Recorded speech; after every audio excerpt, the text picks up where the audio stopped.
Good evening, race fans. Welcome back into another edition of the NSRL here tonight for another edition of the Tuesday Night Trucks. Here for race number 2 in the round of 10. It is the UNOH 250 at Bristol. And here, as always, with my co-commentator in the booth, Art. How we doing tonight? I'm real excited we get, some real short track racing. Honestly, a wild card for the playoffs. We saw it in the Cup race. They tried to move the leader, could not. I think they'll have a little more luck here tonight. I think that's just another L in the next gen category. But I don't think we'll see all the chaos with tires that we saw in the Cup race. But we should see some good short track racing here tonight. Got 21 drivers are signed up, I believe, here this evening. Race information is as follows. 2 laps of qualifying to set the field for the 250-lap main event. Stage 1 at the conclusion of lap 65. Stage 2 at the conclusion of lap 130. 3 green white checkers. Only 3 total tire sets for these truckers. 1 starter, 2 in the pits. Fuel run estimated at right around 140 laps, anywhere from 138 to 142. And 0 fast repairs for these drivers as always. So we're going to go ahead and get you into qualifying, and then we'll discuss the point situation once we get into our 5-minute warm-up here. 14.82 the time to beat from the 06 machine of Gabriel Lafrene. Brandon Pfeiffer setting down a 14.94.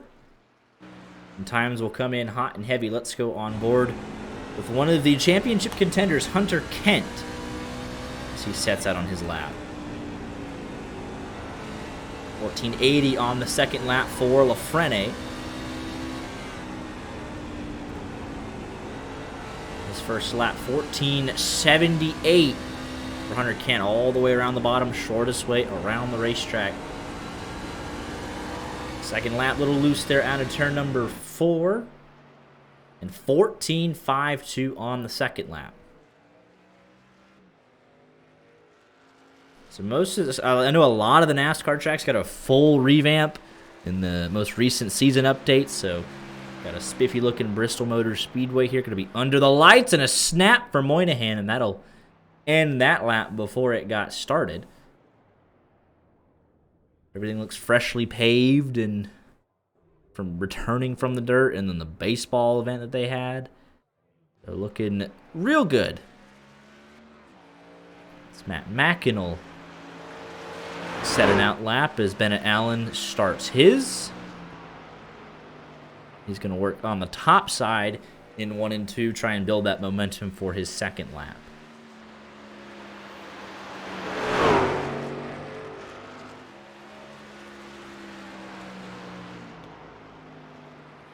First lap, 15.12 for the 15 truck.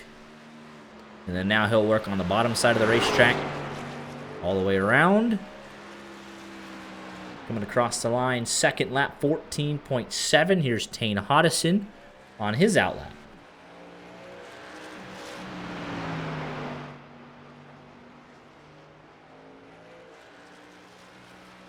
'22 truck sets off. And he'll be working the high line in 1 and 2, getting ready for that second lap.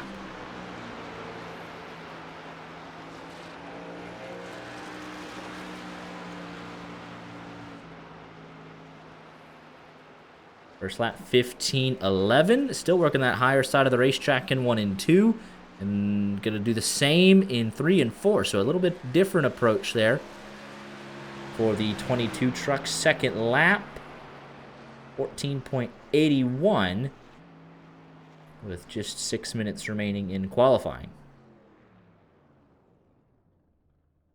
And nobody else currently out on track.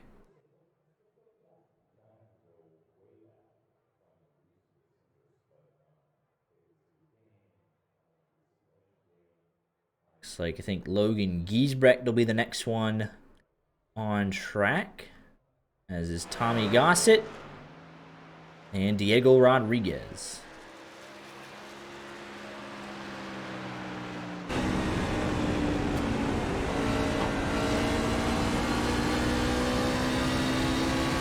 first lap here, and he's going to ride right in the middle through 1 and 2 and 3 and 4. 14.5 to the time to beat first lap. 14.58. What can he find on the second lap?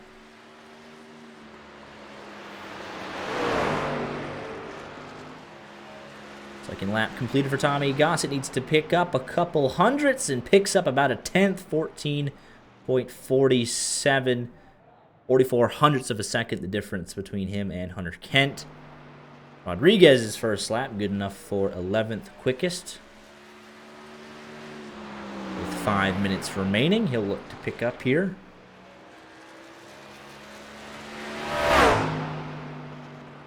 Able to do so into the 14s, about a second there, and he'll fall into the 7th position. Currently, here's Jeremy Harris. Sylvain Joly about to start a lap as well.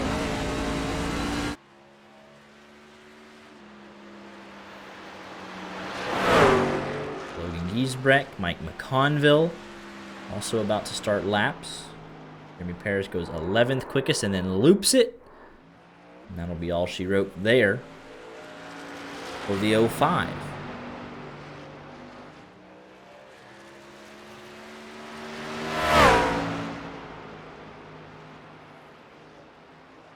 Sylvain Joly 10th quickest on his first lap. Logan Giesbrecht crosses the line. His first lap good enough for 14th quickest. McConville crosses the line.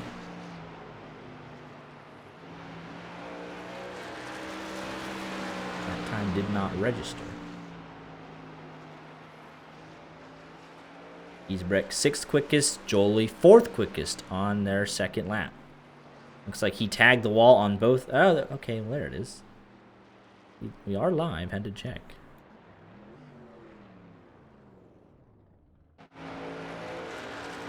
All good there. Mike McConville slots into 4th. Claude Furland.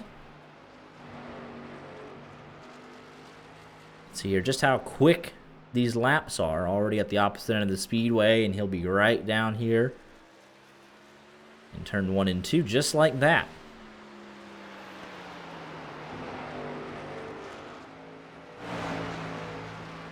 First lap. I know no one watching this can see it. I can't stand the new UI.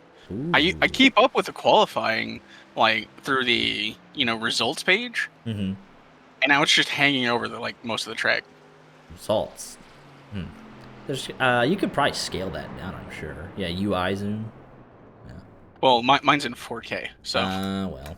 So it looks a little different, but it is. It's not good.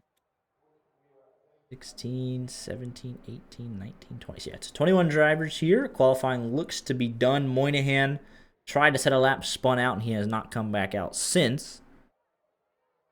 And Steve Herring, John Wilco, Travis Minto, and Rich Jett not electing to qualify with 2.5 minutes remaining.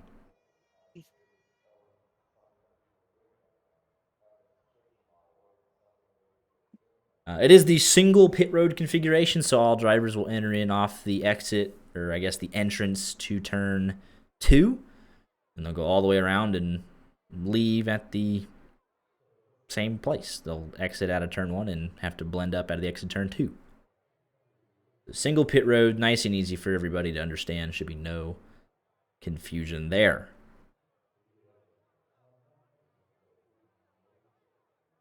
So looks like qualifying will be done. So we'll go ahead and pop up your championship standings as they go from 10 to 8 in 2 races time.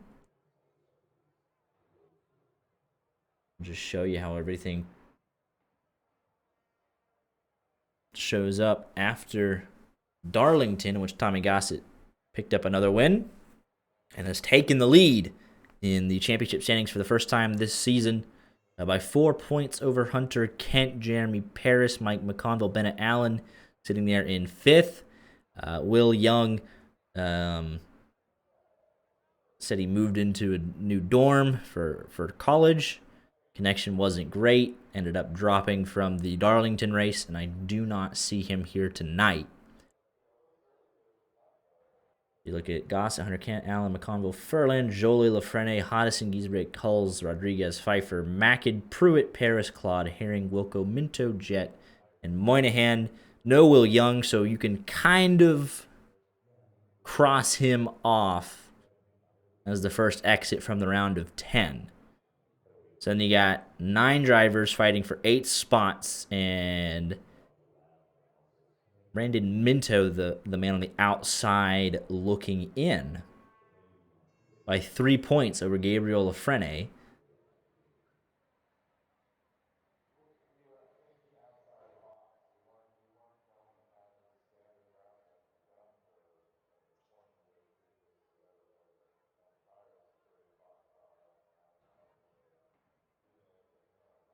And if I'm reading this right, he is also not here. His brother is, unless I've just... Wait a minute. Gossett, Kent, Allen, McConville, Furlan, Jolie, Gabriel Lafrene, Hoddit. All right, well, there it is.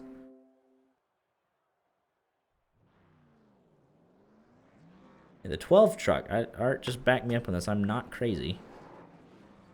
Yeah, there's Travis Minto. Yeah. Sorry, I watched Diego Rodriguez pull out and immediately hit the wall. I was very confused to what was going on.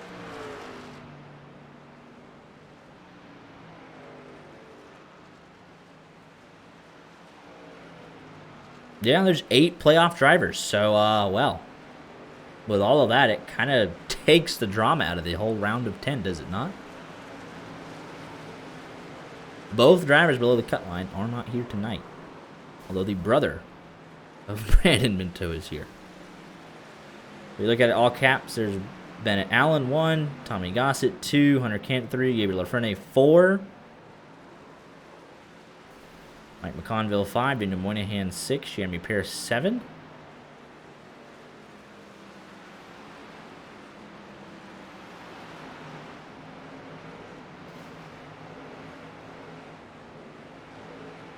And 8. And there was Hoddison hiding right there. So that is, yeah, you got 8. So that's pretty much your round of 8 as it stands. All right, well, we'll live with it. Minto putting himself... Because Minto, I didn't say anything that I saw. We knew Will Young wasn't going to be here, but... So Minto, if he comes back next week, will put himself in a must-win at New Hampshire. So we'll see if that comes to fruition or not.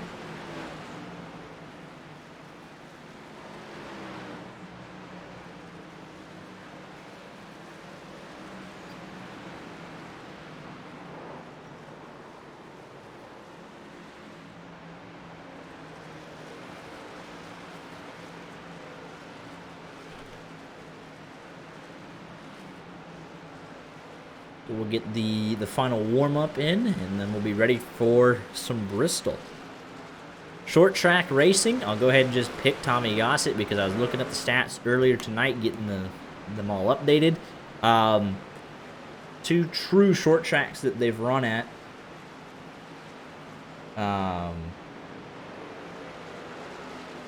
Since he started showing up about halfway through the regular season. He has been on pole for both races, and he won both races with an average running position of 1.7. He has led 75% of all laps at short track since he has shown up, and he is on pole here again tonight.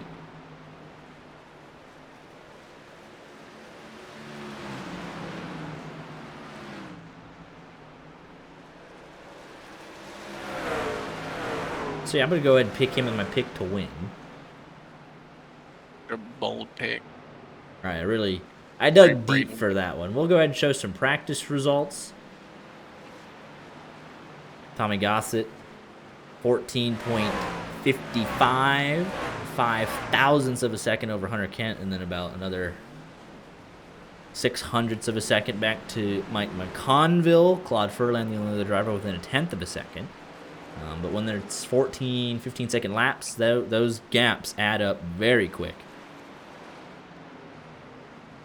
If you're a second a lap slower, you get lapped in 15 laps of a 250-lap race. If you're half a second slower, you get lapped in 30 laps.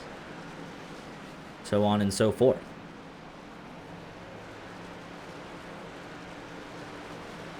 That was the practice results. I will say the gap between Kent and Gossett closer than it has been the last couple of weeks.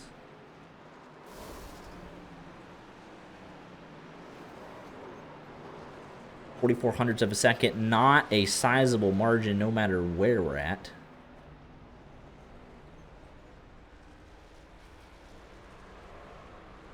He leads the warm-up time as it is. So we're ready to rock and roll. Brandon Muir said he'll be back next week in New Hampshire. Looking forward to it.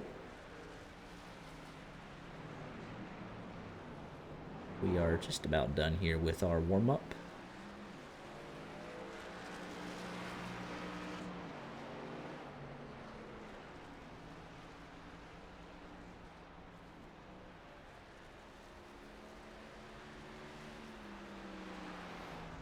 And that'll be it for the warm-up.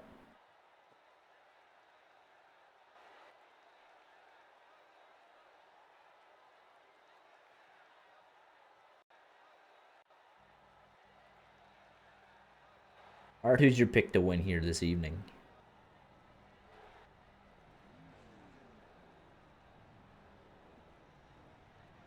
I mean, it's kind of hard to go against the grain. I mean, you've got Hunter Kent, Bennett Allen. I don't trust McConville because Eagles fan. So I'm gonna go Bennett Allen. Not a bad pick. We saw how aggressive he was last week at making those moves to the field at Darlington. Curious, Lafrene back in 7th has shown really good speed all year at the short tracks. So we'll see what he can do. And you got Jeremy Paris back in 15th. Moynihan not able to get a lap in. But 8 playoff drivers, 13 non-playoff drivers will go from there.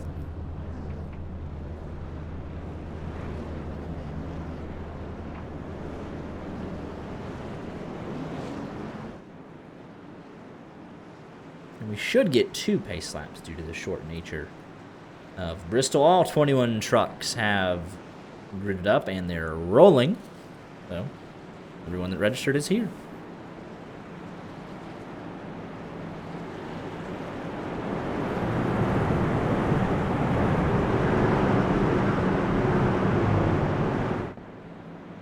Playoff drivers in gold at the top of your screen. It won't really matter much again with 8. The top 8 in points showing up.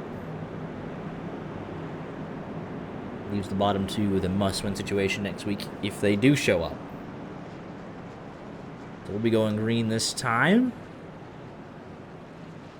And it's all about building some playoff points for these top 8, trying to pad their advantage because we're going from 8 to 4. You'll want every possible point you can get for the next round. That's what tonight will be for these fellas. And it starts just a minute. 35-mile-an-hour pace speed. Brutal. There goes the pace car off the banking, glitching through the ground. And through the Geico restart zone, we are underway. Actually, a better start for that 52 machine, but Gossett will fight back on the low line, the shortest way around the racetrack. It was a race to the bottom in the Cup race, and it is here again. Early in the trucks, but Bennett Allen into Hunter Kent, snapping. They're 3, nearly 4 wide to start this race for second. Not that Tommy Gossett needed the help, but he got it there, and that nearly took out all his closest competitors. Damage to both the 52 and the 15. Oh, 3 wide there. Wasn't sure if they'd be able to maintain it, but Hunter Kent back up to P2. Impressive to fight back that early. Look at that race to the bottom already. Hunter Kent already about half a second behind. He'll try and recover some of that lost ground. Bennett Allen, obviously 3rd back to 5th as he tries to recover from that slide on the opening lap. We have a caution. And it's going to be Matt Mackin around. I believe that is in 3 and 4. Little cell spin riding around the top. Don't believe anyone else is involved in that. here at the top. Not a whole lot of grip up there. Side by side with Jeremy Paris. There's Rich Jett. He entered way high. And it just comes around on him. No contact with anybody else. And I don't think he'll even go a lap down. He will not. But he just entered super, super high. Got up in the marbles and around he went. Bennett Allen going to come in, obviously, try and make sure he's got some right rear damage there that he'll want fixed. Right side damage as well on that 15. A couple other guys at the back will come in and top off just for the sake of it. No lap down car, so this will be a quick yellow.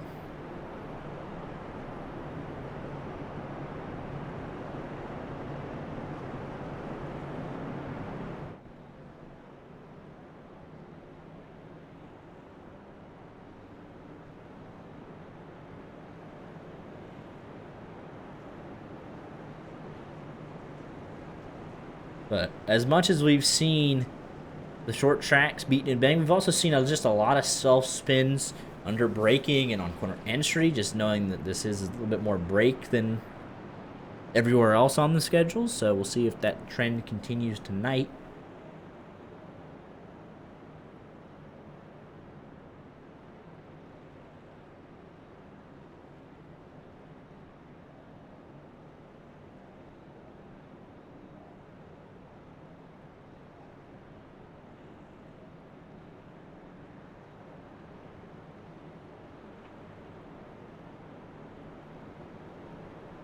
As we already have, should be lights off on the pace car this time by. Let's see if we can make it without incident this time. Rich Jett, a long stop here under yellow, and he'll have to get those laps back at the stage. If they go green, he'll be many, many laps down, so he's going to have to get back out there quick.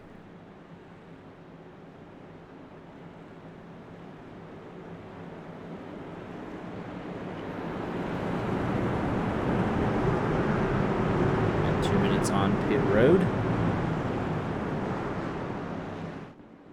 Pace car is off. We're back underway, and there goes Rich Jett along with them, but 3 laps down already at this point. Amiasa with a big lead.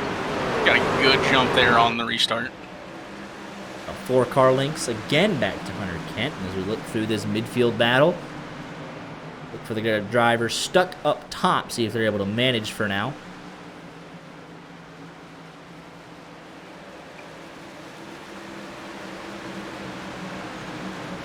Pruitt there, looks like slight contact with the wall. So he tries to hold off Moynihan. Ooh, we got contact between McConville and Jolie. Jolie, there's Hodison, and Richard Pruitt's in it. Second caution of the night out quickly. So it looks like Jolie just cooks it into turn 3 here. Just gets loose. Lafrene evasive maneuvers. Hodison and Richard Pruitt nowhere to go. Good news there for Rich Jett, an early lucky dog.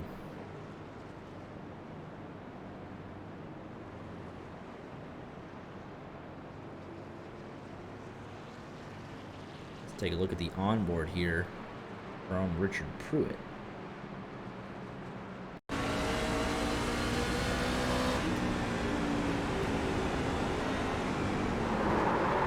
He even came there in there a little hot at the end as well.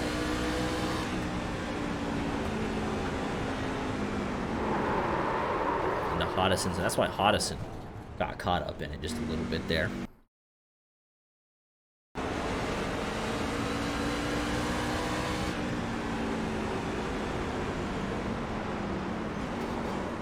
Contact from Pruitt to Hodison, and then Hodison into Sylvain Jolie, and we'll go on board with the 08 here.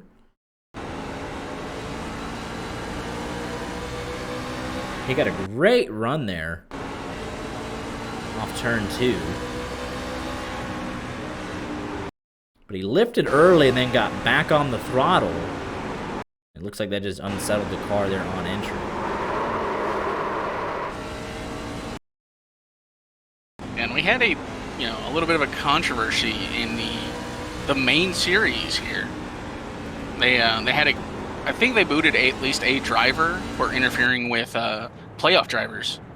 Yes, like, if it was someone, intentional and reckless towards playoff drivers. So yeah, so I think that was just like I don't want to wreck that person. Again, though, I think given the circumstance, because that wasn't, Sylvain Jolie's been pretty respectful most of the season. Had nothing to write home about. That was just a little over driving the corner there on entry. So I think he'll be just fine. It's got to be continued in kind of a pattern kind of deal there. Yeah, but you don't ever want to make it a pattern. Yeah, you don't want to make it a pattern. Because that's, I think he's just fine. Disrespectful driving around leaders and playoff drivers. And, voice chat infringements. So here we go, back underway. Claude Furlan did not go on that restart. Top 3 rows on the outside, able to take advantage. Jolie coming back in. Rich Jet got the lucky dog there, obviously. Eventful opening 16 laps here at Bristol. I think that was the 18 of Brandon Pfeiffer that was up into the fence. I heard some sheet metal scraping. He looked way up out of the groove. He still sits in the 9th place, challenging Greg Holes in that 78 for the 8th position. The biggest mover is Moynihan. He was trying to set down a qualifying lap. Unable to do so, and he's making moves here early. Put him up 12 into the top 5 in less than 20 laps if he can finalize this move. 43 fighting back hard on the outside, and that was nearly contact. It looks like nearly contact again between the 53 and the 43. I thought he was going to send him around. I thought he was going to hook him, and then it looked like he was going to ship him. And back-to-back corners, but now 53 will try and pull away. He sees 2 wide in front of him.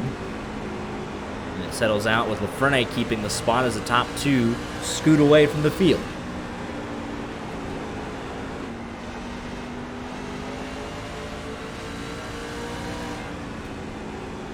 John Wilco's always got the highway safety, or just, traffic safety, and this time he's got the Tennessee Highway Safety Authority on the back of his truck. Able to get around Steve Herring for 17th. As Richard Pruitt and Greg Holes going at it. Holes up the racetrack. Richard Pruitt on through. Next up, Giesbrecht in the 39 machine.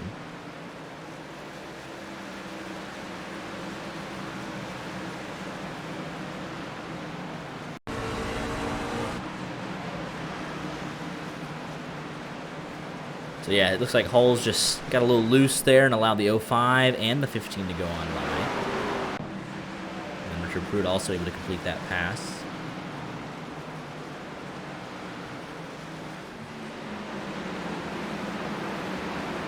And Allen back here fighting just to get into 8th. Yeah, after his early slide on the opening lap, he came into pit had a little bit of cosmetic damage on the right side, and he's charging back up through the field. Diego Rodriguez next up in front of him. Good 3-way battle here as well. That's 3rd, 4th, and 5th.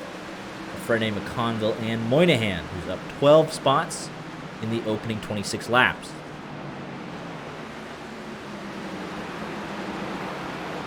Three car lengths separate your 2 leaders. 15-16 last lap for Tommy Gossett. 15-19. So a little bit quicker there for Gossett as he follows in the tire marks of Tommy Gossett. Lap traffic will play a big factor throughout this race.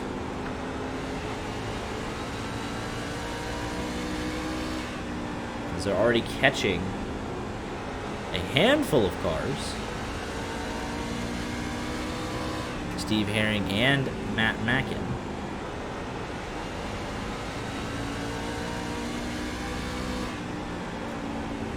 let's, if I remember correctly.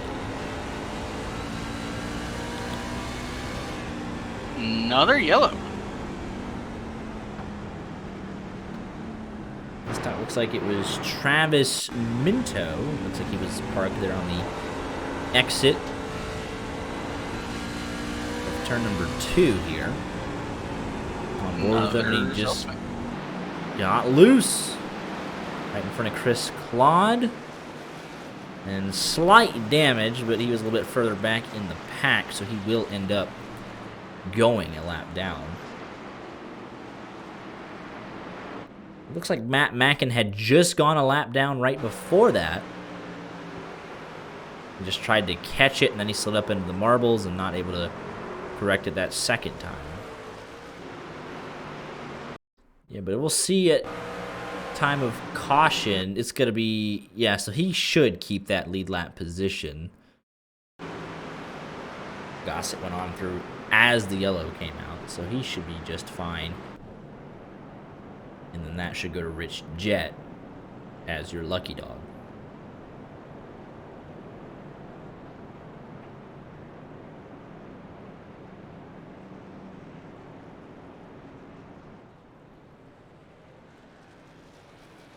So the only win of the season for Chris Davis was back in race number 6 back in April at Bristol for the Weather Guard truck race, and that was a wild one, if you remember, between several drivers. Payson Lindsay was there with a shot at it. Hunter Kent was there with a shot at it. He led the most laps. Brandon Minto was fully involved. It was Chris Davis leading 13 of 250 laps that got the win there. Hunter Kent finished 6th in that race. Tane Hodison 7th. McConville 8th. But I remember that first Bristol race being a wild one between several drivers, so we'll see how that shakes out. Get down towards the end of this race and a little bit later. 220 laps later. Fastest. How many trucks are just around? Fastest lap. There were 28 trucks in that race, 21 here. We had a fastest lap of 14.4. Qualifying times were 14.2, but that's had a lot to do with conditions and everything. So they were flying around that racetrack.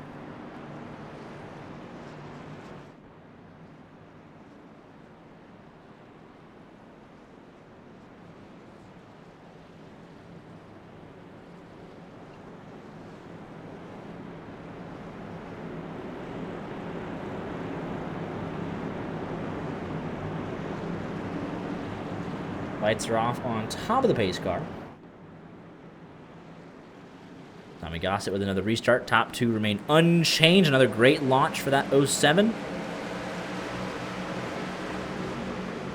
Side by side for 3rd.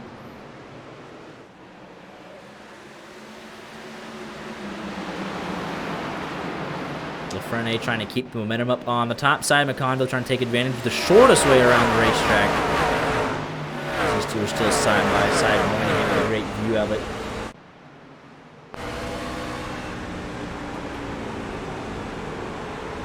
Combo with the slight edge on corner entry.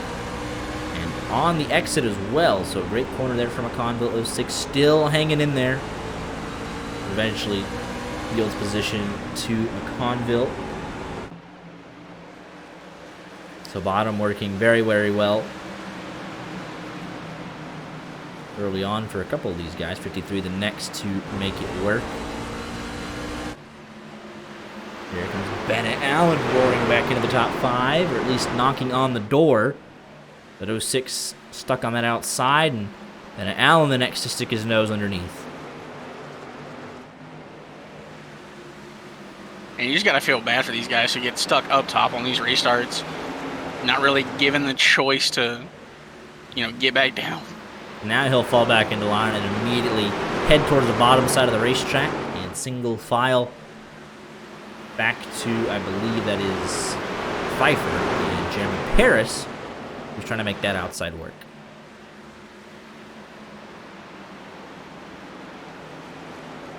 Actually, I think he's got a decent piece up there, and he is working around the 18 into the 10th position.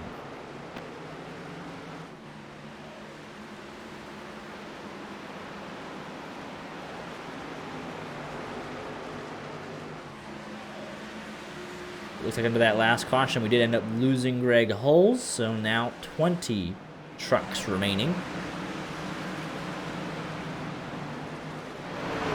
17 on the lead lap, a good three-way battle between all three of them right here. With Travis Minto, the first car, one lap down. Steve Herring going to let them go for now.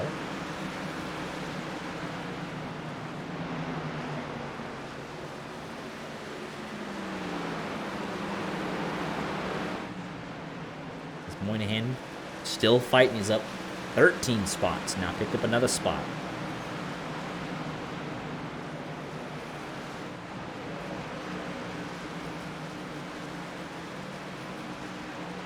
Jeremy Paris was up to 10th a moment ago. Now up to 9th. Looking for more on Diego Rodriguez.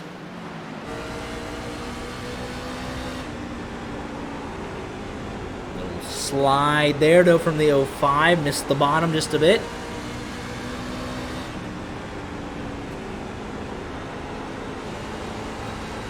You can see there, Hunter Kent comfortably in second, but Tommy Gossett even more comfortable out in the race lead.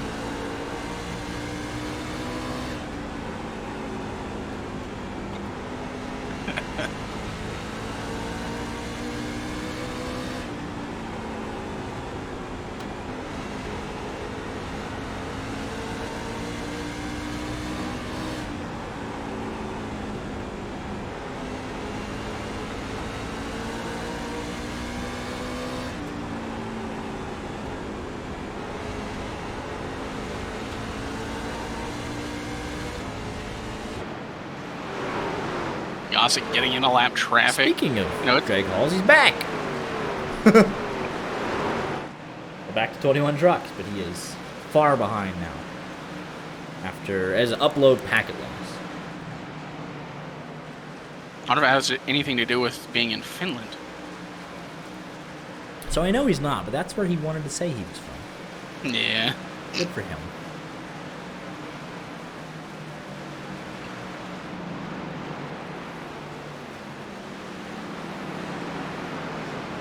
Shame for him as he was having a good run early on, looking like he could have picked up his first top 10 of the season.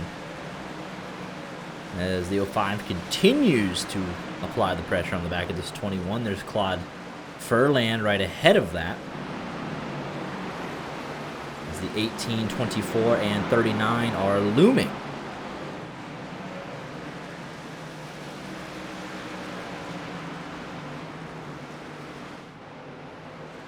So 05 finally able to stick his nose underneath. Contact between the both of them. He slides up there just a little bit again. Going to be more contact on board here with Pfeiffer. Got our front row seat.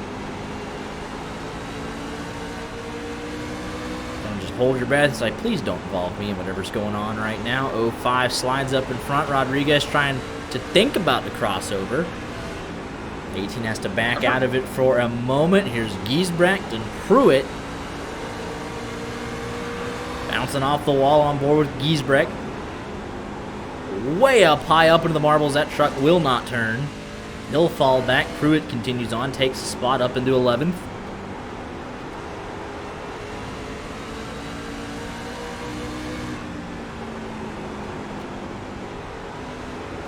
This, and we're already going to be 60 laps in nearly and approaching the end of the first stage. So they are fighting for stage points here. Pruitt trying to crack into the top 10.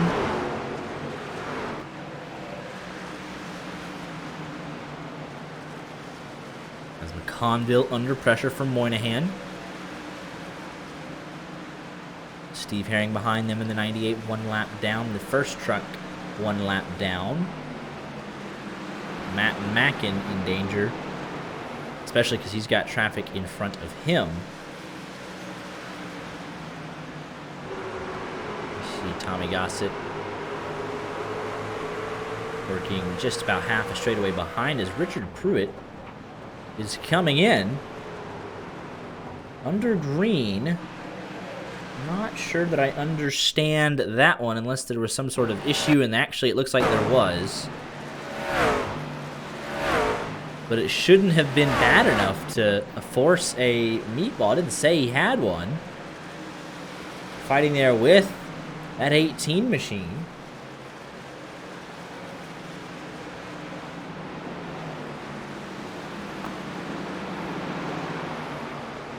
If you're Matt Mackin, you're probably going to go a lap down on this lap, but he's only got... It's the last lap of the stage, so you don't want to do anything silly. We'll go on by, and the second that he crosses the line, the caution comes out. And there it is. Field is frozen with Furland ahead. Pfeiffer rounded out that last spot. Oh, and what happened there? What happened with Tommy Gossett? Oh, he wanted a pit? Interesting. Huh. Wow.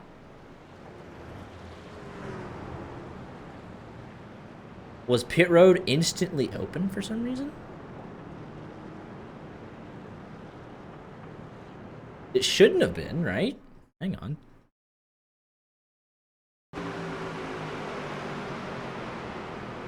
No, that's a closed pit.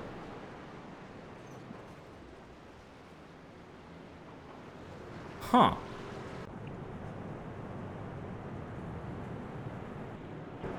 And it, like, that's not even the entrance to pit road, is it? Not the where you commit to it. No, I don't believe so. No. Interesting. I don't think he'll... And we've got drivers coming down, but... Right, like, because I thought, wow, that's weird.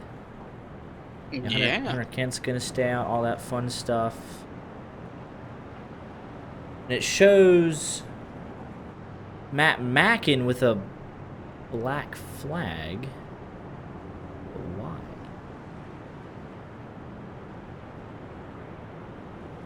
Caution yellow flag. Looking at the new UI, I don't see anything that shows. That is all very weird.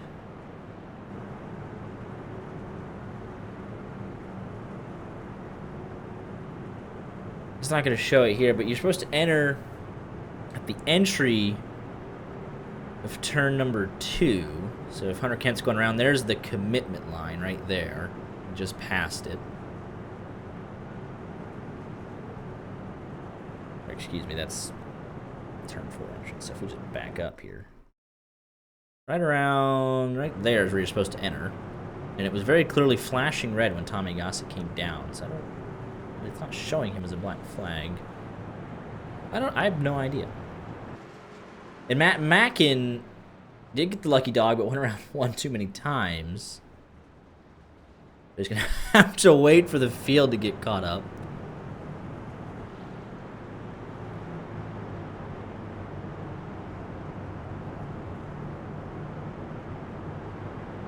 I'm not sure. Nobody got anything... No black flags cleared, no nothing weird going on, so we'll just see what iRacing does to sort all this out. So we now have the one to go. A couple drivers came in fuel only, some took tires, it looks like. Stage 2 at the end of lap 135. 130, excuse me. Tires might mean a little something to you. That is a bit confusing. So now Hunter Kent will have the track position here. Tommy Gossett will be stuck back in 8th.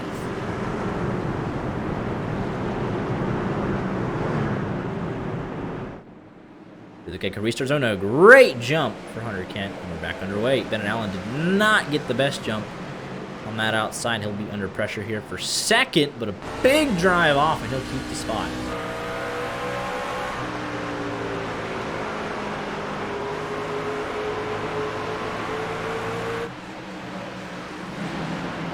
I guess it's fine because, like I said, I didn't see anyone get assigned a black flag. iRacing didn't do anything, so I guess Tommy Gossett's all right.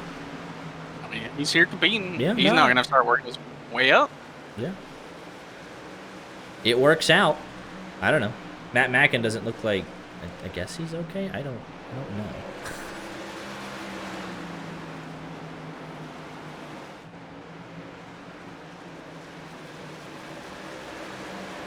Gossett here in 6th. Slight contact there. 0705 going at it.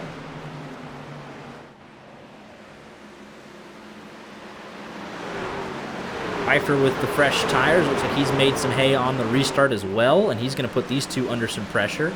But until they sort it out, he's not going to have anywhere to go. But no, Matt Mackin is coming in. So maybe there was some sort. He got the lucky dog, and then he must have spent on. I don't know.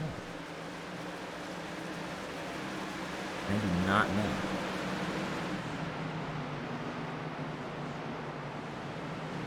Gossett up to 5th, able to clear the 05. Pfeiffer on the fresh tires.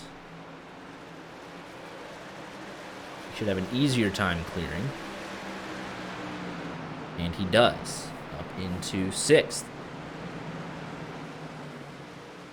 Richard Pruitt did manually disconnect. There's no upload packet loss there, so he's down into 21st. Greg Holes does pick up a position. Big. Into the top 20 for that 78 machine. And there's Mike McConville getting close between the 07 and the 8. 8 slides up the hill. Looks like he'll lose 2 spots there. The fresh tires are working. Well, Brandon Pfeiffer up into the top 5.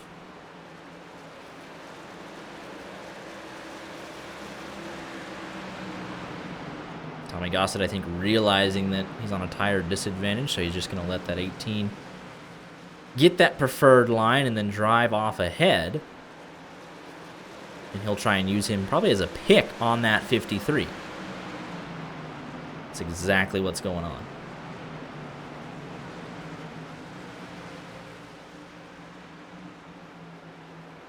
And that's a little sporty there. Look at that. He's like, all right, I'm going to get the preferred line here. Diego Rodriguez and Claude Furlan going at it.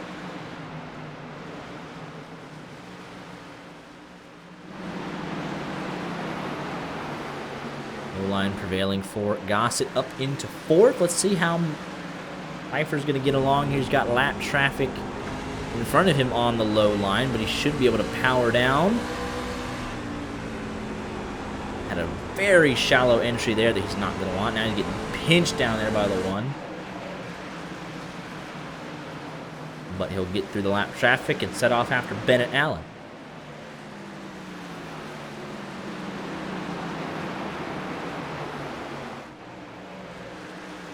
Already lap 85, so we're picking him up, putting him down when we stay green. Look at this mess back here. My goodness. 6 trucks just on top of each other, including Greg Holes. All minding their business for now. Greg Holes way up top into the marbles, and it will not turn once you get up there. It simply does not. These guys are going at it. I mean, it takes some ability there to keep off each other, especially at a short track where it's just so easy to just, beat and bang on Prince. Oh, it's Bristol, man. Last great Coliseum, Thunder Valley. I'm just going to, oh, I hit you. Sorry. But they're doing a nice job right now, being very respectful.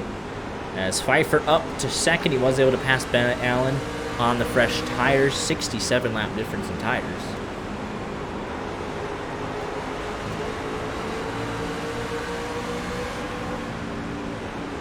He's on an ultra-aggressive strategy because he's only got 1 set of tires remaining. When does he elect to bolt that last set on? Surely it can't be at the lap 130 stage.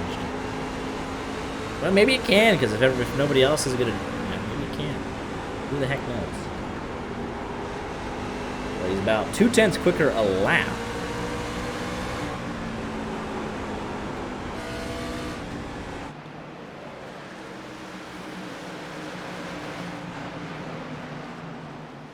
9/10 of a second last lap, 7/10 of a second on this lap.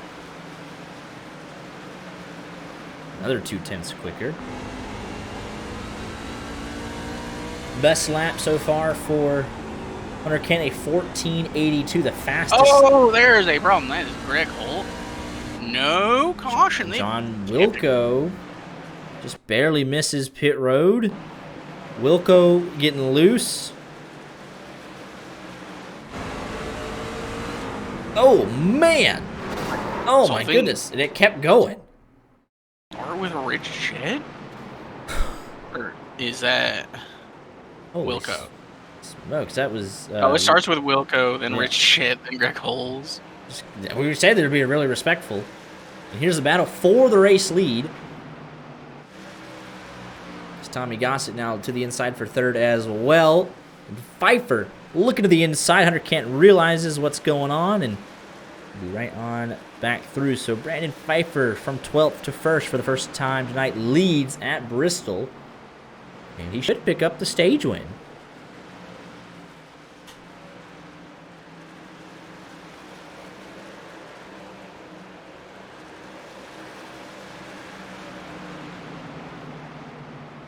And I guess technically he could go put on a set of tires at lap 130, go 120 to the end, because everyone else went 130 on tires. So the problem would be if he gets a late caution and everyone else bolts on that last set, and then he's just stuck. But he is picking everybody off, putting them a lap down. And that can only help his strategy. The more trucks he puts one lap down now, you know, if the tire strategy ends up backfiring on him, the less potential competition he could have later on in this race.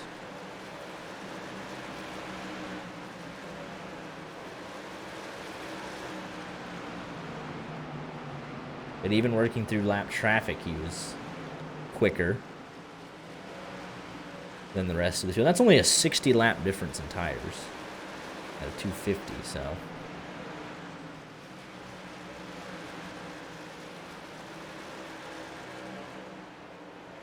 Diego Rodriguez pitted at lap 67. That was fuel only. Tane Hodison, I believe, was fuel only, as was Giesbrecht and a host of others.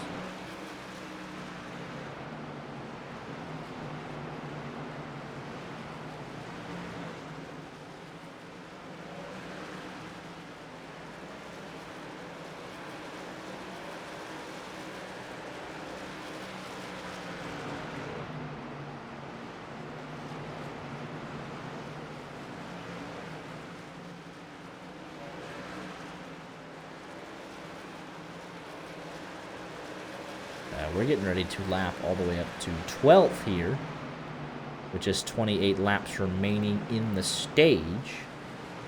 Or 27, excuse me, because he's, again, a lap ahead. There goes 12th, and Giesbrecht's right there. Frene's right up ahead of him. As Moynihan, looks like he lost out on that exchange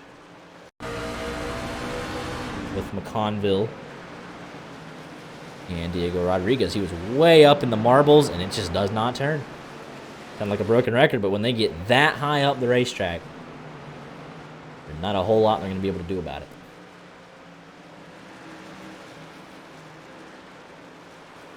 And so I'm really liking this strategy from Pfeiffer. He's going to have to force a lot of drivers into an uncomfortable decision. It's like, how far could you lap up to? Could you lap all the way up to 7th and just make it, you know... Obviously, he's not going to get everybody, but keep it going. How many can you put a lap down? Make it 2 separate races at this point. He's lapped up to 10th. Here comes Rich Shent going another lap down. Hodison's about a second up there. He should get Hodison in 9th, and I think that's it. But only 8 trucks on the lead lap, and you go for broke from there. If anyone has a, you know, if these two get to battle in, could slow their progress. And Pfeiffer just going to keep on going. It's 67 lap pressure tires, no matter how long into the run it is. Because his tires are now, you know, 40-something laps old, but everyone else's is, you know, 100 laps old. So there's still that 40 lap difference no matter where you're at.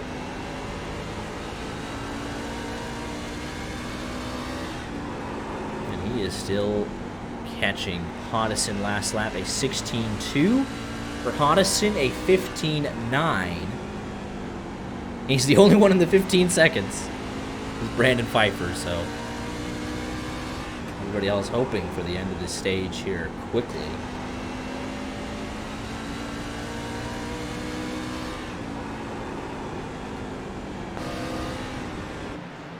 McConville and Rodriguez still going at it. Tane Hodison, you will be the first man a lap down, more than likely.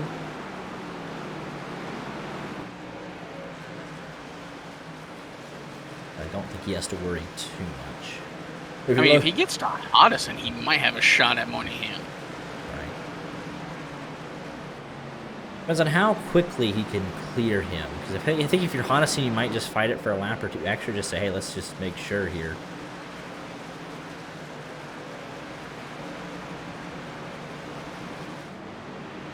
But now these other guys are catching lap traffic as well. Hodison's blinking in front of the leader, so he might be forced to just move over.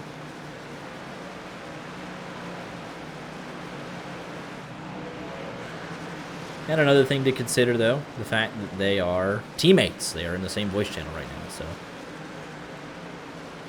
don't want to have to do it, but sometimes you have no choice. Next up is Moynihan, who's not in the same voice channel, not in the teammates for Title Motorsports. So you're saying, all right, go get him real quick then. Go help. Well, you're saying don't go get him. I don't want to be able to put a lap down. So you're saying just wait it out so I can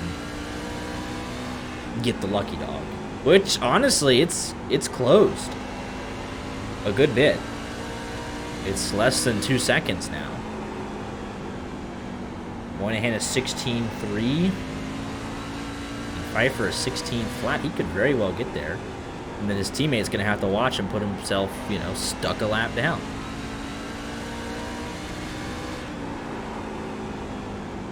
Laps tick away quickly, but he's, within striking distance. Only leave us with, it would get to 8 cars either way, but 7 cars in the lead lap. Stage break gives us 8, and then there's no more guaranteed cautions, so.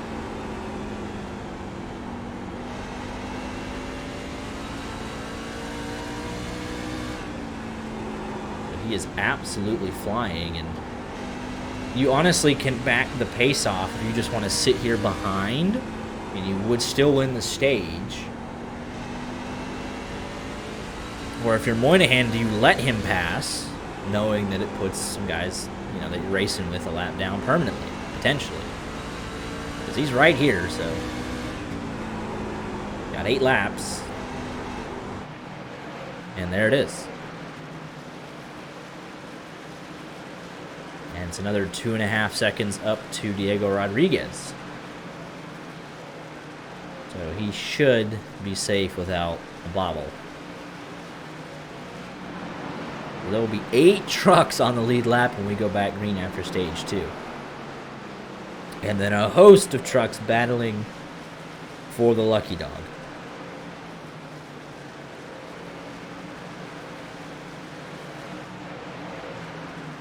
We are at the halfway point this time by. Just like that. An hour in exactly from when we went live at the halfway point. Ooh, we got a caution. And that will save, and that's Mike McConville and Matt Mackin. So that saves. Ooh, it starts a little Greg Holes action. Greg Holes and Matt Mackin. Mike McConville, the innocent bystander potential. Let's see here. Ooh, they're roughing each other up there. Ooh, man.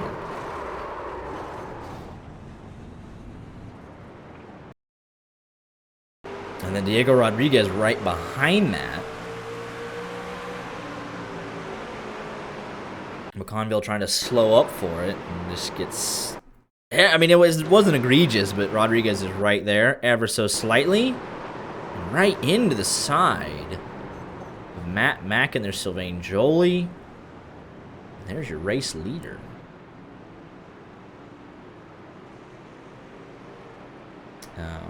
But this was an interesting one. Was there some sort of... I don't think so. Here just comes Matt Mack in. I guess does he take offense to that? Looks like a turn back to the right, honestly. And then he just no separation on corner entry and just kind of blow up in front of everybody. They don't, they were not the initial cause of the wreck. They were just sitting there kind of beating and banging slow in front of the field. And then, everyone piles in. So, not the direct, I don't know. Their actions eventually led to the wreck, but they did not wreck each other, I guess.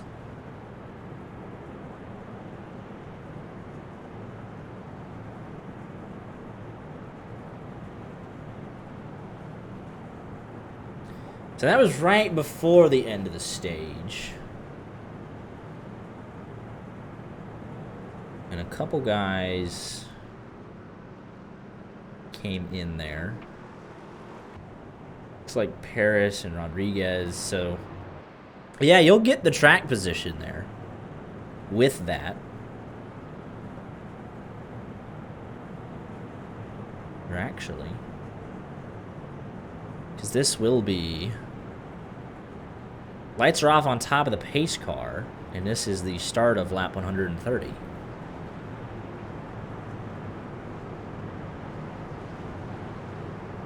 So this is actually played perfectly into Brandon Pfeiffer's hands a little bit.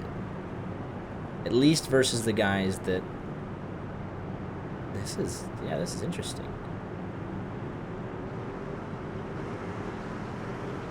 I really hope we don't get a quick caution on the restart. We gotta let this play out a little bit. We gotta let this simmer. Pace car is off. This is the end of the stage when we go green. So they go green and yellow? How do... No, they don't. They don't do that, so... Yeah. First man on fresh tires will be Jeremy Paris. Look out for him. And he's got the 60-lap fresher tires. Oh, and... There goes Wilco.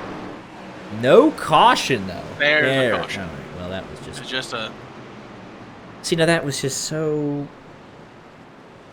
predictable. So unavoidable. That was so avoidable.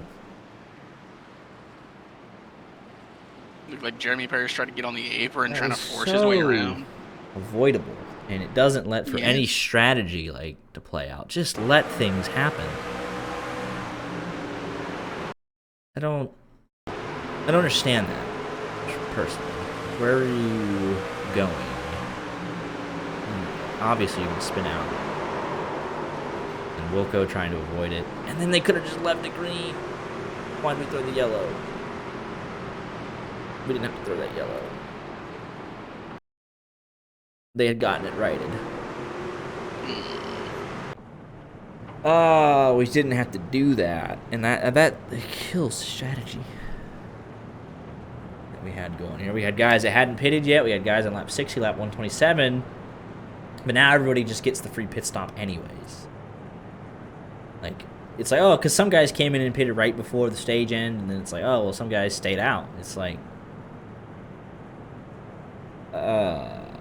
it's now everyone just gets the free pit stop, and poor Brandon Pfeiffer gets nothing. He's the only one. He's got to wait for the lap 200 caution or something.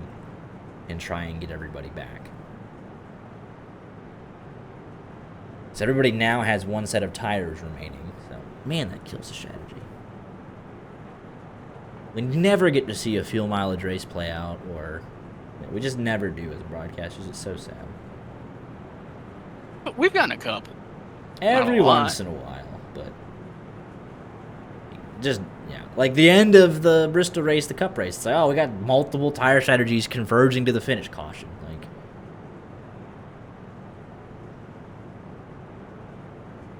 Crazy.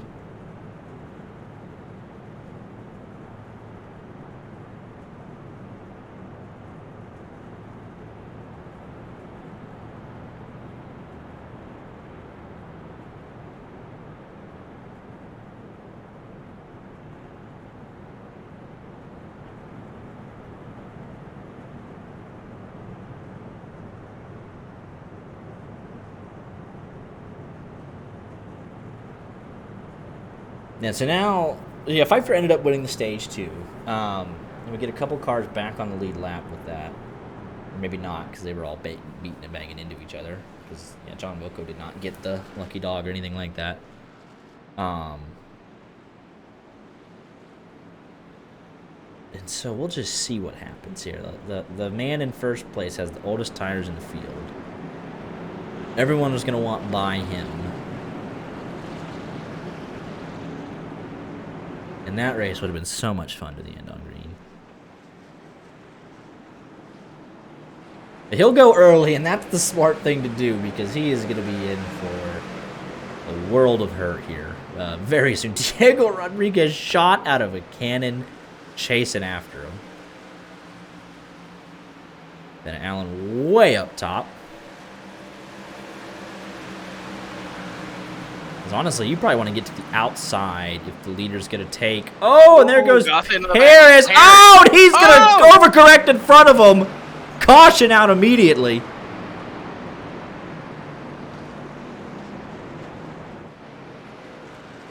And that changes things wildly. As that 07 is destroyed. On both sides, left front and right front. And he's gonna, he's gonna roll up there saying, "I think that was." Let's take a look at it because I don't know if the 05 was too happy with him before, and I definitely don't think he was happy with him there. So first lap after the restart. Gonna gas it up just a second before the 05 does. Gets into the back of him. And they both get loose. And 05 catches the apron and... Let's check the onboard.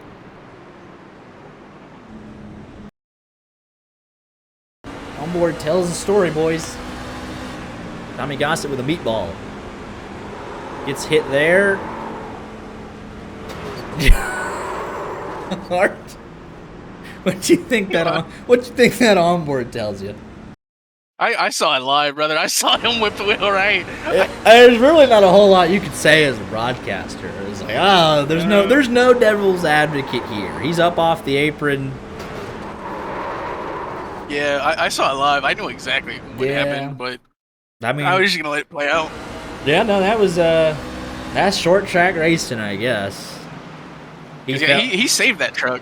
Even from the live shot, you knew. You just gotta he's on the apron. Sure, he spun out the first time, but arguably the first time was not Tommy Gossett's fault. The 05 forced himself below the apron there. So that first one had nothing to do with Tommy Gossett. That was Jeremy Paris forcing the issue. This one, you can say, sure, Tommy Gossett got into the back of him, roughed him up a tiny bit, but yeah, now that's man. So we will... Man.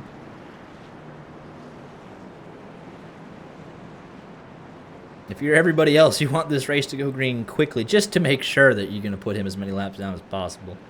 Just to make sure he's gone. But I guess if you're the 05, he did not even come in and pit, so somehow he doesn't have... I mean, you know he's got damage, but apparently not. I don't know how that works. Don't see any, but Gossett got the meatball flag. I have no idea how the 05... Like, that truck looks fine. I don't understand. But here we go. And that actually bails out Pfeiffer. He's got the cleanest, or the newest tires in the field, and he'll just go to the end. He'll say 110 laps, 108 laps to the end. Here we go.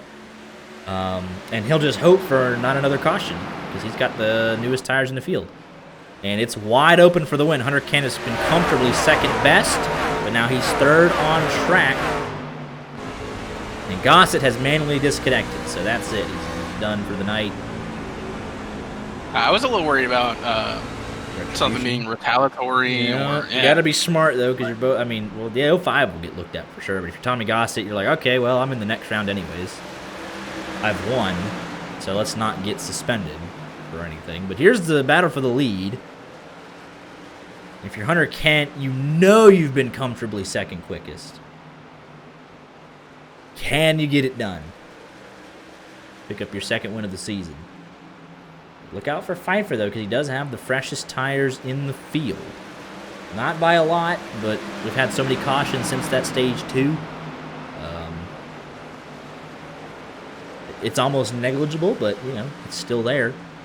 9 trucks on the lead lap. Greg Hull's still running, multiple trucks out around him. We'll pick up a couple of spots here late, but we'll have 4 trucks out of the race. Gossett, Sylvain Joly, Matt Backen, and Richard Pruitt. And then a host a lap down.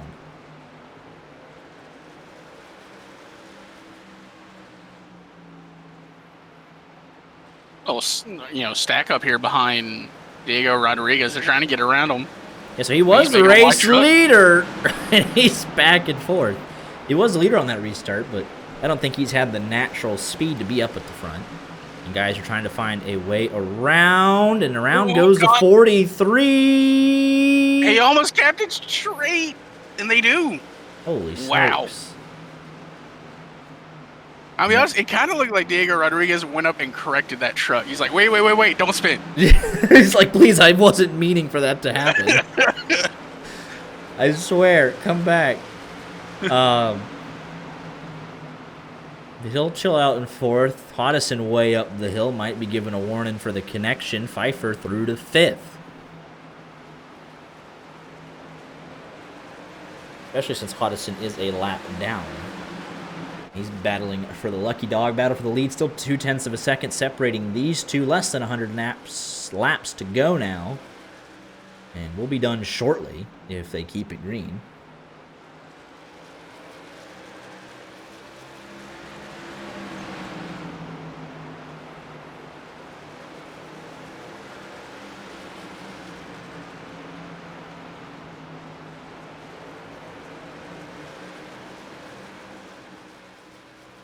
As the midfield battle's still all right here. Looks like Pfeiffer slid up the hill just a little bit.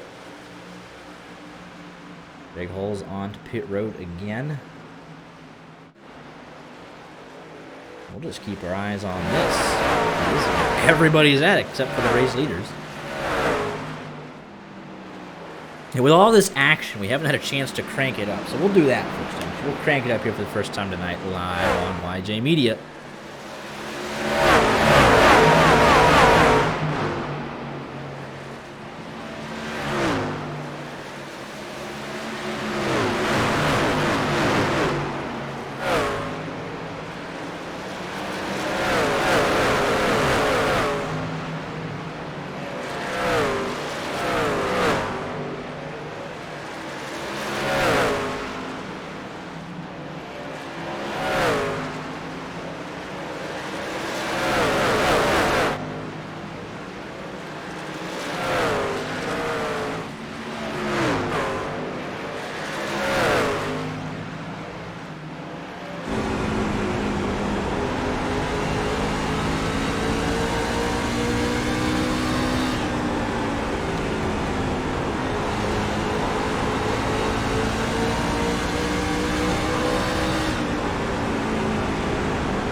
They all survived the crank it up segment there, at least for the time being, but the battle for the lead even closer. So you saw from the gearbox camera there was essentially contact made between your top two, as they have checked out over Jeremy Paris. 5 seconds nearly to get to third. So it is a two-man show for the race win. Hunter Kent won at Lime Rock. Bennett Allen Your Homestead went way back when, started this season. And my pick to win this race. How about it? My pick to win. I jinxed it. I said he was. You know, 2 poles, 2 wins, 75% laps led. And he will not win here tonight. Will not finish on the lead lap. There it is.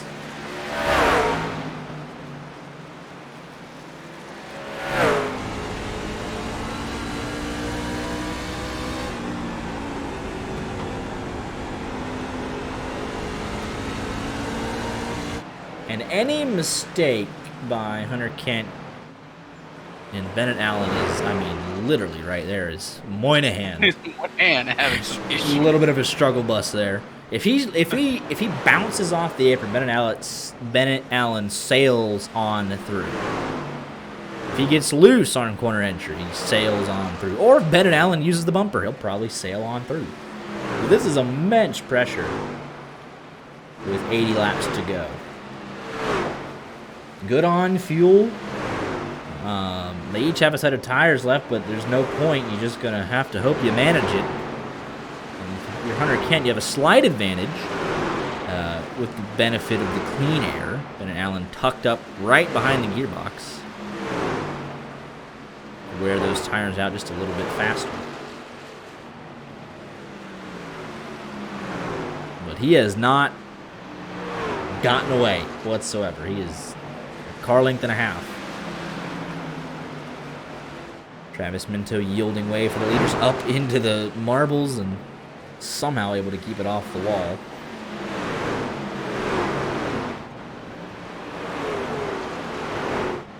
Greg Hull saying, hey, I see all this. You guys can go on by. But this has kind of mixed up everything with half the field being a lap down. Brandon Pfeiffer has played an excellent strategy race, and he's looking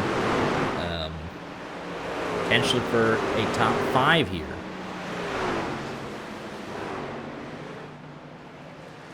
Jeremy Paris alone in that 3rd position.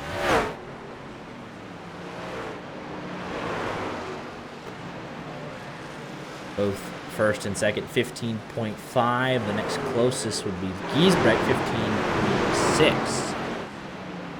And that lap, Hunter Kent, 15.4, so even quicker. And he starts to build that advantage just a little bit. If you're a car length ahead, 3 car lengths ahead, it's got to feel like just a whole world of relief. But much like we saw in the spring, this race is not over because you have to get through lap traffic multiple times before the end of this if we stay green. And some will yield more than others.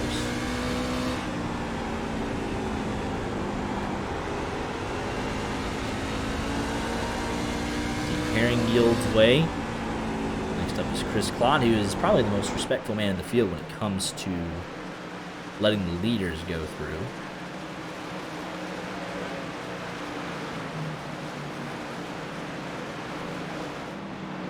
Now, what Pfeiffer does not want to see the rest of the race is a caution. He is out of tires, and he's challenging for the 4th position.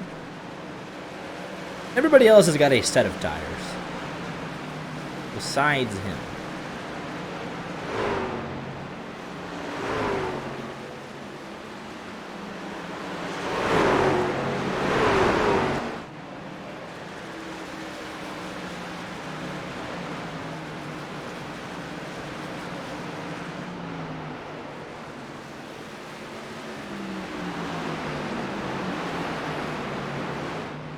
That's the battle for 4th. Rodriguez, McConville, separated by a handful of lap trucks.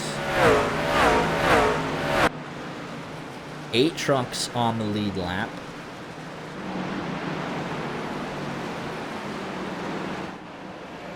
Pfeiffer still looking to get on by.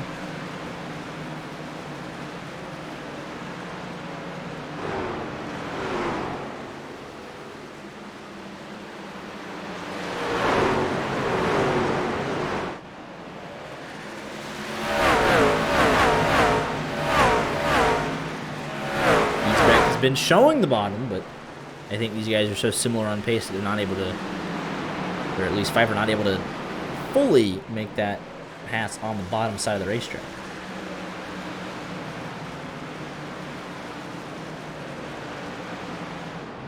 Diego Rodriguez now sneaking back into contention.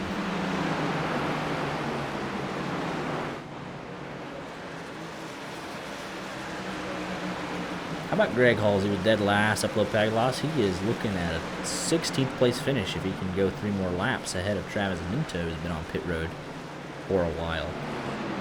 Never give up. A handful of spots for free, just for free. Told you it was big when he got into the top 20 when Richard Pruitt disconnected. And look at him. He's just, you know, he's 21 laps down, but he's still going. LaFrenne able to pick off a spot on Conville. Potentially this 39 holding up the pack just a little bit because Rich Jet has shown up, Rodriguez is here, and here comes Tane Hodison as well. As Hunter Kent, 1.3 seconds ahead, is about to catch all of them. We could have 3 trucks running on the lead lap by the time this race is over with. And if you're Hunter Kent, you want that. Because if you get that late race caution and there's 3 trucks, there's no strategy. Like, you can come in and pit, and if they try and stay out and take the win, you have to pass 2 trucks on much newer tires. It is foolproof. But there's the pass. We just saw it. Greg Holds, that is the pass. Minto came out. We saw the pass for 16th live.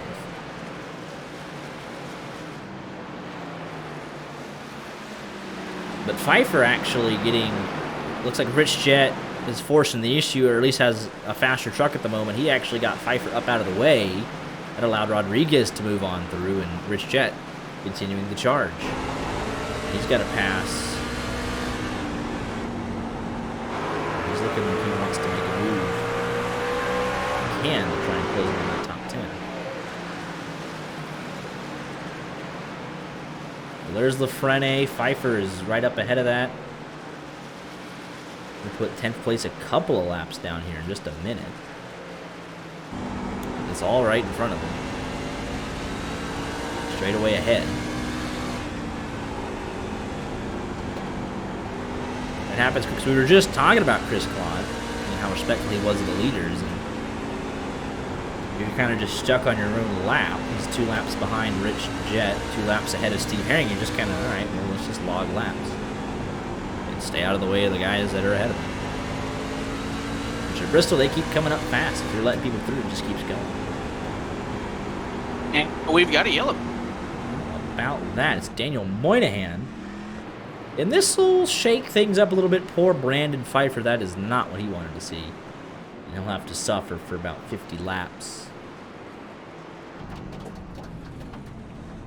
And same thing here. What did caution comes out? Like we saw Tommy Gossett do. Is it because the pace car gets out so quickly? And like they're... Yeah, everyone else is coming in behind him.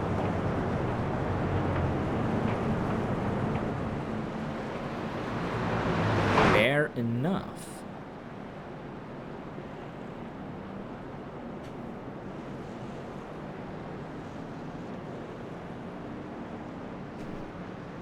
I won't pretend to understand Bristol pit road configurations. And they'll take their last set of tires here, not less than 50 to go. That's, you got nothing to lose when there's this few cars on the lead lap, so I love that.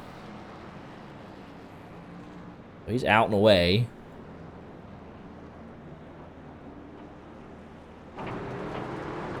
Yeah, and you blend. So yeah, let's just go back just to, I'm not insane.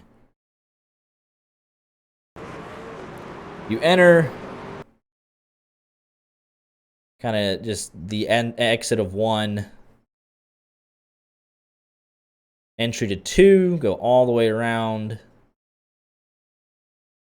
and then you leave again at the exit of turn number 2. And that's the full pit road configuration. So that'll, yeah, but it's showing close. I do not understand. Blinking red, I do not know. Did that with Tommy Gossett, it did it there, and it's still blinking red. I don't know. Two guys will stay out. Rodriguez and Pfeiffer. Pfeiffer has to stay out. Rodriguez, I thought, could have taken that last set, but some guys might want to take the wave around a couple of the lap cars. Let's just take another look, too, with that. Daniel Moynihan went brought out this caution. Belsman. He had some damage to the right rear. We saw him up in the fence a couple of times. And that just that was just a slow spin off of 4. We just got away from him on exit.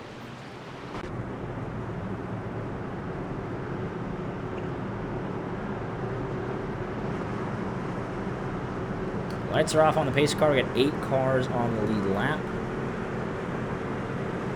Got the front row on older tires. Bennett, Allen, gonna get boxed in there. Hunter Kent, that's what he needed. Pfeiffer way up out of the way, and he doesn't really have a choice. Hunter Kent realizing Rodriguez on older tires has to make it past ASAP, and he'll do so.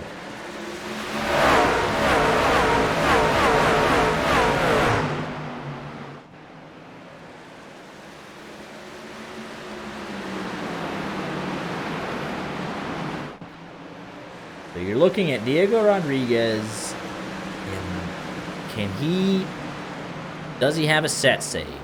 It's shown he's pitted twice, last on 127, 4 tires. I do not know what his first pit stop was before that.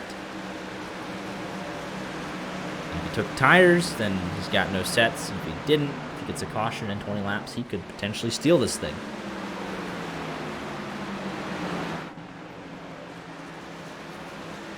Pfeiffer will go to the back, and Conville will get around him eventually. And then Rodriguez right there with it, so they'll be kind of battling. Now, they have to hope they don't go a lap down. Specifically Rodriguez. He does not go a lap down. Pfeiffer, he's made his bed. He's stuck. And what I am curious is Bennett Allen. We know he is so good on the short runs. Is 50 laps at Bristol short enough of a run? Because he's closing back in on the race leader. That is yet to be seen as Conville makes the pass, and the 2 guys that are stuck on the older tires follow the last 2 cars on the lead lap. Tane Hodison leads for the Lucky Dog by a second over Claude Furland. Showing his last pit stop on 127 as well, but he's been on pit road a couple of times. No idea his tire situation. Claude Furland has a set of tires available, but he is trapped a lap down. He needs a lot of help to get that last set to mean something.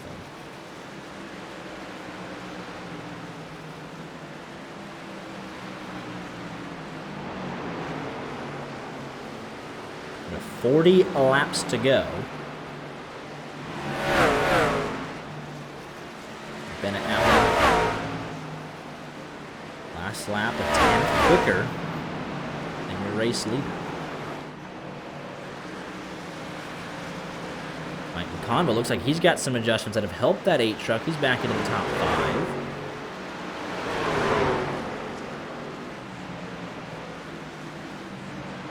Jeremy Parrish, your big mover, up 12 spots from 15th. Rich Jett showed some good speed towards the end of that run. He's also trapped a lap down, but he's at least trying to get past Furland and maybe chase after Hodison. He's only 0.8 of a second up the road. All while being hunted by the leaders. Oh, and contact with Bennett Allen, and that was John Wilco as they came together on the front stretch. And that could have been a whole lot worse for the 15 machine. They're conspiring against my pick to win. Lost about 0.2 of a second there.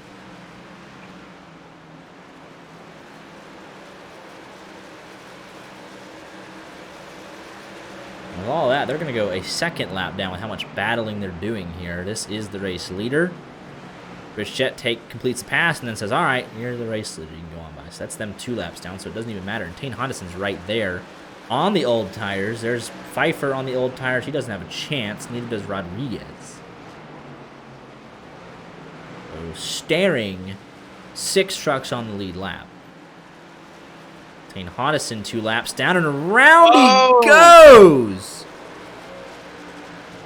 And that's a caution. Diego Rodriguez saved by the bell.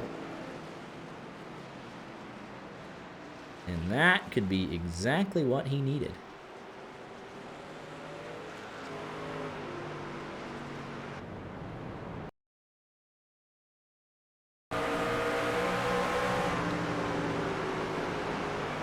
Yeah, so Hunter Kent just trying to force the issue, and that's going to be contact made. Almost caused problems for Ben and Allen. Sean Wilco having to take, or that's Craig Holmes with the evasive maneuvers there. Well, that was near contact there. But this should mean, as it's all, I mean, the way Bristol just works with the pace car and everything, it's all messed up. So everyone's, because half the field gets stuck. Claude Furlan, I mean, they're coming in, and he's going to go a lap. Oh, they're just going to wait on the pace car.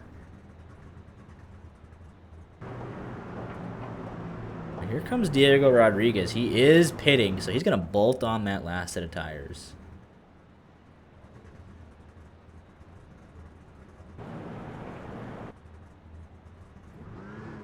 And Tane Hodison, that's just worst case scenario.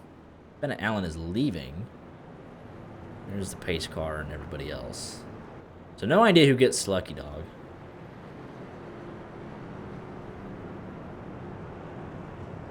Because Tane Hodison was 1 lap down. He gets spun.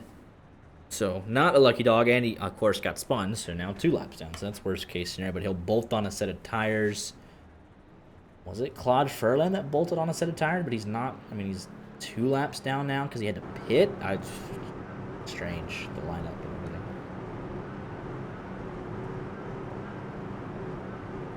It looks like we got it mostly organized here.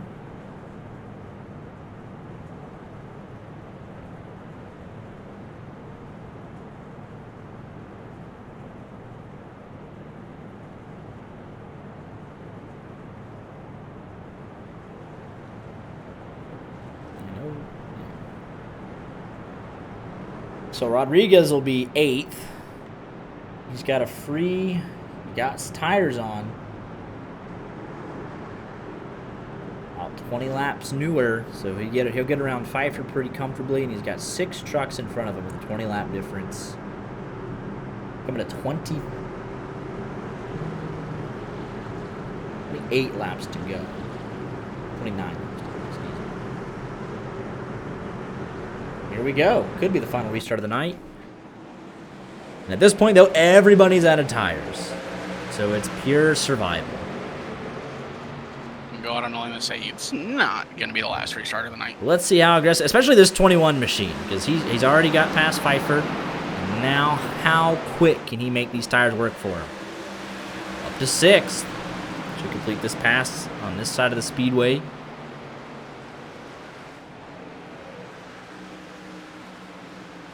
These guys battling in front. Let's just go on board with Rodriguez here just to see if he could make this headway. McConville up to 3rd, so that truck has really come alive here the further we've gone into this race.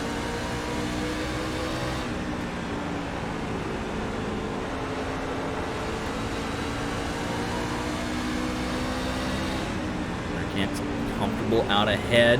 Rodriguez got 5 trucks to pass. He wants a shock win.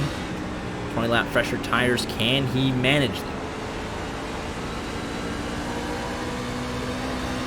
Get to battling in front.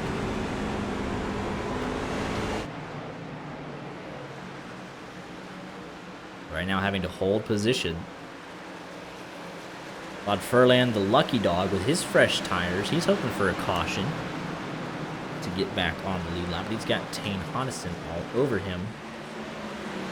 They're both 2 laps down, so needing a lot of help. He does have the fresher tires. Claude Furlan can get 2 laps back.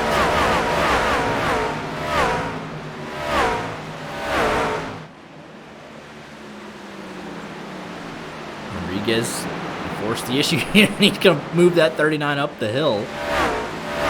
Up into 5th, 2.3 seconds back.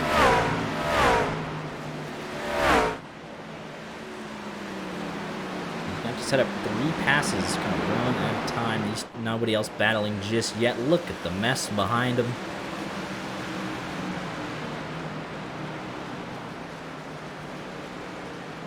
Mike McConville trying to hold on to a podium here under a lot of pressure.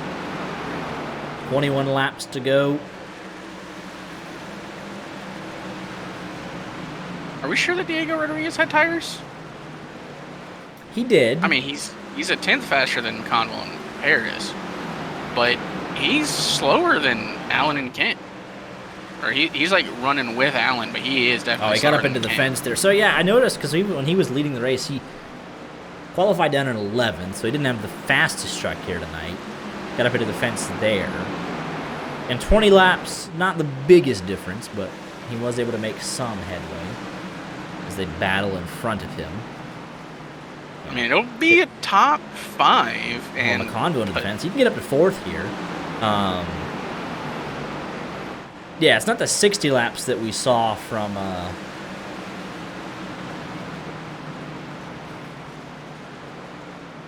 Pfeiffer? Yeah. Way earlier in this race. But 20 laps, he can make that. He can make the top work here.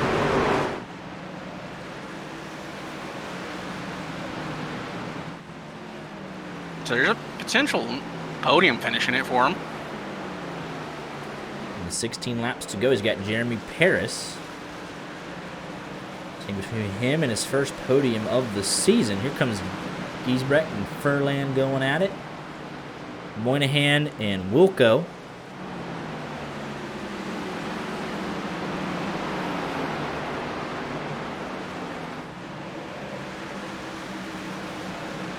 Wilco's been through a good bit on the right side. Moynihan been through a lot on that left side. 14 laps to go. Hunter Kent comfortably out in front. He'll catch Pfeiffer to put him a lap down on those old tires. But it should be a comfortable 8th place finish and a stage win for this 18 machine. So not a bad day's work. This 21 truck is fighting Diego Rodriguez. He keeps tapping the wall outside of 2. Oh, can he use Greg Holes as a pick? Maybe not quite. But he is there. Greg Holes just up out of the way. And he is going to be all over the back of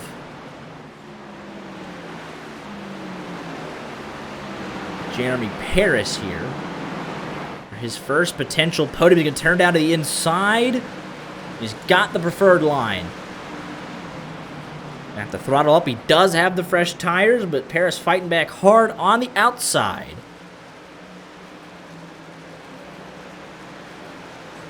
Lap traffic ahead and Pfeiffer on the old tires. What lane does he pick?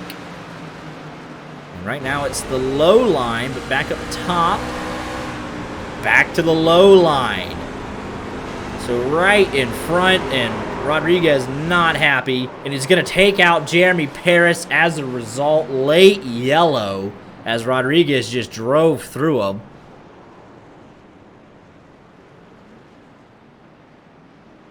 Man. Trying to get on the podium.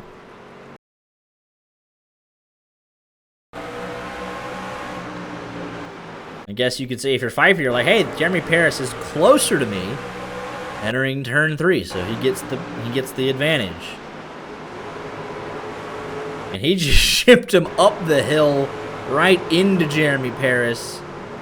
And then the chain reaction is off from there. And they pile in behind. Claude Furland, big damage on that 43. And I think Tane Hodison is involved, so neither of them get the lucky dog. I think it'll be John Wilco that gets it as a result.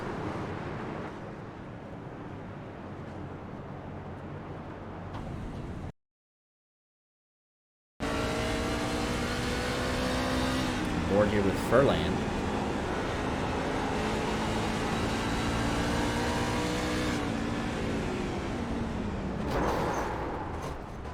too late on the brakes there, and unfortunately stuck in an odd position was Pfeiffer, who unfortunately will not get that good finish that he deserved, and that is a shame.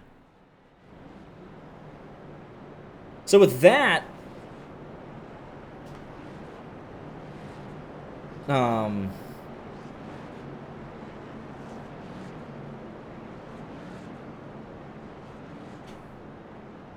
be less than, could be a natural green-white checker here, maybe, or just one extra. So that actually pushed Diego Rodriguez closer to the top two with the fresher tires. How much did he use them up? I don't know. But also, there's going to be such a short amount of laps. Hunter Kent's going to get that jump into turn one, and he'll just try and see that advantage home. Plus, you got to get through Bennett Allen anyways.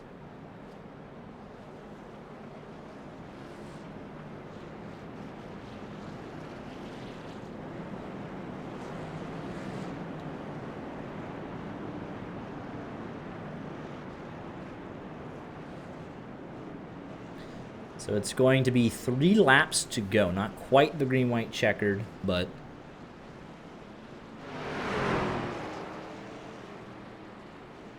going to be crazy nonetheless. As Moynihan's coming out of pit road. There's 6. Here is 6 trucks on the lead lap.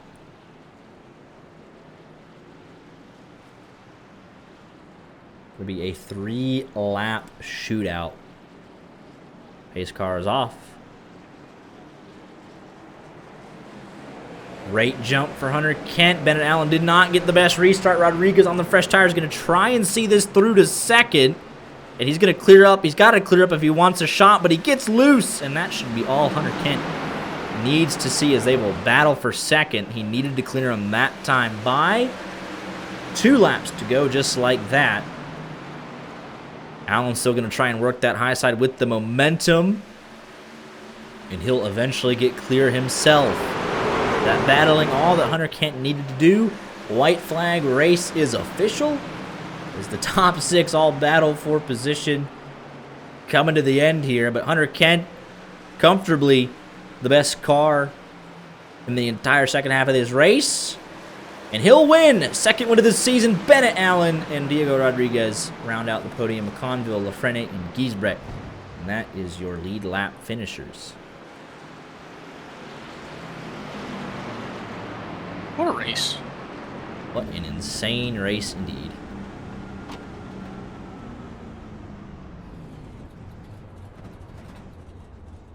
Definitely not. I mean, it's somewhat the expected top 3, but not all of it. Not all of it. McConville going to celebrate there a little bit. Bennett Allen congratulated him as well. First podium of the season for Diego Rodriguez. Hunter Kent through to the round of 8 officially. But he had pretty much all but clinched by starting tonight's race.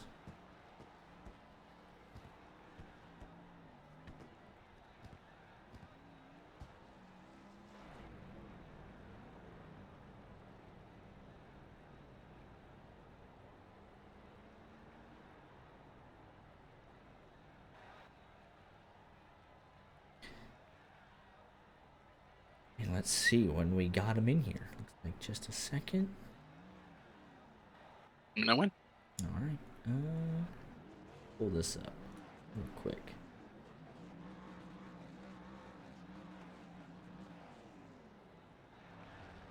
Doing the Polish victory lap. All righty. Let's go ahead and... Yep, give me the race winner. Here he is. Here with the race winner, Hunter Kent. Your second win of the season locks you into the round of 8 and able to avoid the chaos that was the last Great Coliseum, the short track race, and able to mostly avoid it. And you come home our winner here tonight. Yeah, man, that was a fun race. You know, that first stage we got 2 sets of tires for this race. We started with 1 and we got 2, so I was like, we got to run it all the way to stage 2. So I was just trying to manage my tires. I know Tommy got out to a big lead there, but you know, Tommy pitted that into that first stage, and then I kind of pulled away from him. So I feel like we we had one of the fastest trucks here, if not the fastest. So, what a good way to lock ourselves in to the next round, and hopefully we can continue to do what we did tonight. That was a lot of fun. Absolutely. At worst, the second best truck in the field tonight, comfortably. You guys were both way ahead of the others tonight. But yeah, you lock yourself into the round of 8. You can kind of just stress-free New Hampshire next week. Don't have to worry about it whatsoever. Still go out and try and get some playoff points for the round of 8. But yeah, no worries next week. Second win of the season, your 12th top 5. The consistency continues, and you do have momentum heading into that next round. So congratulations, and we'll let you get any shout-outs in if you have any. First off, just big shout out to Chris for putting on this league, man. I think this is my second season in it, and a lot of great guys and a lot of fun. You know, it's very, very competitive. Big shout out to you guys week in and week out for putting on the broadcast. It's a lot of fun. I didn't get to talk to you last week at Darlington. I feel like we had a second place wrapped up, and I just made the wrong adjustment, and we went backwards. That wasn't a good start, but just big shout out to you guys. And then you know, I run this truck every week. It's got Southern Roots Productions on it. It's my YouTube channel. We do anything hunting, outdoor world. If you guys are interested in anything like that, go check us out, Southern Roots Productions on YouTube. And then to Team Conti, man. Without Team Conti, I mean, none of this would be possible. So, and then everybody over there at Brittany Steers Racing, Daniel and Jeremy, and then we had Mike in there tonight, so he didn't have to race by himself. And it's always fun just to race and chat with all those guys, and it's just a fun week in and week out. But locked into the next round. Nothing to worry about next week in New Hampshire, so go out and get another win. So I guess we will see you guys on the flat track. Absolutely. Congratulations. We'll see you next week. Thanks, guys. Here with your runner-up tonight, Bennett Allen. Oh, so close to that second win. Comfortably, I'd say a top 3 truck tonight. Almost got into trouble there on the opening lap. Got a little loose, able to recover and fight back through the field for the remainder of the night, avoiding the chaos, and come home our runner-up here tonight. Yeah, it was a fun race. I had that little blunder in like lap 2 where I got loose and hit Hunter. Other than that, I kept my nose clean. I did my best to stay off people, gave people a lot of grace, and I mean, overall, pretty good night. I figured that we had a top 3 car at least. I made a small adjustment there, and I felt like I could hang with Hunter, maybe Tommy if he didn't get wrecked. But I mean, yeah, overall, the B-Blaze Vintage, Outlier Motorsports or Outlier Speed Company, Ford F-150 was pretty fast. Another second place in the playoffs. Finished second at Darlington and finished second here. So yeah, absolutely. I think by the math, I should win at New Hampshire. Right? second, and first. We'll hope there's a trend there, but all but locked into the round of 8 as well, so should be stress-free. Just go out and try and get the win and the playoff points for next week. So congratulations, and we'll let you get any shout-outs in if you have any. Yep, as always, huge thanks to my buddy Bobby Blazer and his small company B-Blaze Vintage and JCTV. And then a huge shout-out to the guys at Outlier Speed Company. Made a fast set this week, so hopefully we do the same in New Hampshire and keep chasing that trophy. Absolutely. Congratulations. We'll see you next week. Yep, later. With your third place finisher tonight, the first podium of the season for Diego Rodriguez. Finished 5th last week at Darlington and 3rd here tonight. And looking at the stats over his season, not that much of a surprise. His best average finish has come at the short tracks, and tonight at Bristol, able to play the strategy game a little bit, get that extra set of tires late, and try to spoil the party up front, and it ends up with a podium. Yeah, it was a mix of there were parts where it was chaotic and somewhere it wasn't, but it was a pretty fun race. I don't know why. I feel like the short tracks are my worst tracks, but I finished good at them. I don't really know why, but I finished 5th last week, 3rd today. This whole season I haven't had consistent speed, and that's why I didn't make the playoffs.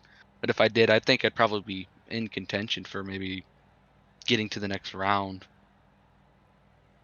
Yeah, absolutely. Especially when the playoffs rolled around, the performance picked up, so that's good. The later part of the season, able to get that momentum, maybe build it into the start of next season. But yeah,